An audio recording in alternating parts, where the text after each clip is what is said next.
ഞാൻ ഫ്യൂച്ചർ കിഡ്സിലേക്ക് വരുന്ന സമയത്ത് എൻ്റെ മോന് 2.5 വയസ്സ് കഴിഞ്ഞിരുന്നു.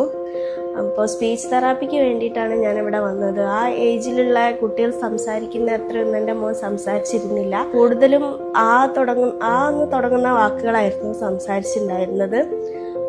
ഒരു 1.5 വയസ്സ് മുതലേ ഞാനിത് നോട്ട് ചെയ്തൊരു കാര്യമായിരുന്നു. അങ്ങനെ വീട്ടിൽ പറഞ്ഞ സമയത്ത് എല്ലാവരും അത് ശരിയായിക്കോളും എന്നൊക്കെയുള്ള മറുപടിയായിരുന്നു പറഞ്ഞിരുന്നത്.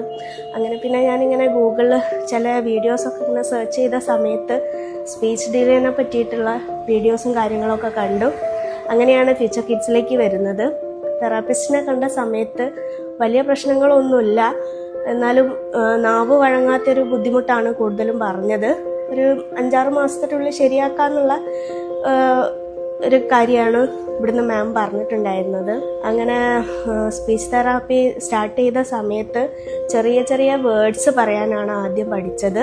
അപ്പം മോന് പെട്ടെന്ന് ആവശ്യങ്ങളൊക്കെ പറയാൻ വേണ്ടിയിട്ട് ഇത് താ അത് വേണം അങ്ങനെയൊക്കെ പറയാൻ വേണ്ടിയിട്ടാണ് പിന്നെ പഠിച്ചത്. അപ്പോൾ അവൻ്റെ എല്ലാ ആവശ്യങ്ങളും പണ്ട് ആംഗ്യത്തിലൂടെയായിരുന്നു അവൻ കൂടുതലും പറഞ്ഞുകൊണ്ടിരുന്നതെങ്കിൽ ഇപ്പോൾ അവൻ എല്ലാ കാര്യങ്ങളും അത്യാവശ്യം നന്നായിട്ട്, ചെറിയൊരു ക്ലാരിറ്റി കുറവുണ്ടെങ്കിലും അത്യാവശ്യം നന്നായിട്ട് ഇപ്പം എല്ലാ കാര്യങ്ങളും ചോദിച്ച് വാങ്ങുന്നുണ്ട്.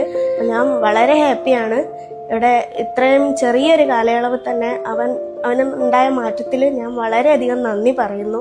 തെറാപ്പിസ്റ്റിനോടും സൈക്കോളജിസ്റ്റിനോടും ഫ്യൂച്ചർ കിഡ്സിനോടും എൻ്റെ ആത്മാർത്ഥമായ നന്ദി അറിയിക്കുന്നു.